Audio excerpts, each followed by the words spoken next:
ಭಾರತಕ್ಕೆ ಬಂದ ಅಮೆರಿಕ ಉಪಾಧ್ಯಕ್ಷ ಜೆಡಿ ವ್ಯಾನ್ಸ್ ದಂಪತಿ ಸಕಲ ಸರ್ಕಾರಿ ಗೌರವದ ಮೂಲಕ ಅದ್ಧೂರಿ ಸ್ವಾಗತ.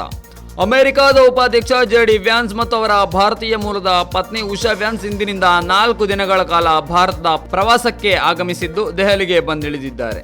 ಭಾರತದ ಇದು ಅವರ ಮೊದಲ ಭೇಟಿಯಾಗಿದೆ. ಇಂದು ಬೆಳಗ್ಗೆ 9:30 ಸುಮಾರಿಗೆ ಪಾಲಂ ವಾಯುನೆಲೆಯಲ್ಲಿ ಇಳಿದ ಅವರಿಗೆ ಸರ್ಕಾರ ಗೌರವದ ಮೂಲಕ ಔಪಚಾರಿಕವಾಗಿ ಅದ್ಧೂರಿ ಸ್ವಾಗತ ಕೋರಲಾಯಿತು. ಇಂದು ಸಂಜೆ ಸುಮಾರು 6:30ಕ್ಕೆ ಉಪರಾಷ್ಟ್ರಪತಿ ಜೊತೆ 7ಕ್ಕೆ ಪ್ರಧಾನಿ ನರೇಂದ್ರ ಮೋದಿ ಜೊತೆ ಅವರ ಅಧಿಕೃತ ನಿವಾಸದಲ್ಲಿ ಔಪಚಾರಿಕ ಸಭೆ ನಡೆಯಲಿದೆ. ಈ ವೇಳೆ ಅವರು 2 ದೇಶಗಳ ನಡುವಿನ ಆರ್ಥಿಕತೆ, ವ್ಯಾಪಾರ ಮತ್ತು ರಕ್ಷಣೆ ಸೇರಿದಂತೆ ಹಲವು ಪ್ರಮುಖ ವಿಚಾರಗಳ ಕುರಿತು ಚರ್ಚಿಸಲಿದ್ದಾರೆ. ಇದಾದ ಬಳಿಕ ವ್ಯಾನ್ಸ್ ಕುಟುಂಬ ಮಂಗಳವಾರ ಏಪ್ರಿಲ್ 23ರಂದು ಆಗ್ರಾಕ್ಕೆ ಭೇಟಿ ನೀಡಲಿದ್ದಾರೆ. ಈ ವೇಳೆ ಪ್ರಧಾನಿ ನರೇಂದ್ರ ಮೋದಿ ಅವರೊಂದಿಗೆ ಸಭೆ ನಡೆಯುವುದು ಸೇರಿದಂತೆ ವಿವಿಧ ಕಾರ್ಯಕ್ರಮಗಳಲ್ಲಿ ಪಾಲ್ಗೊಳ್ಳಲಿದ್ದಾರೆ. ಆಗ್ರಾ, ಜೈಪುರ್ ಮುಂತಾದ ಕಡೆಯೂ ಅವರು ತೆರಳಲಿದ್ದಾರೆ.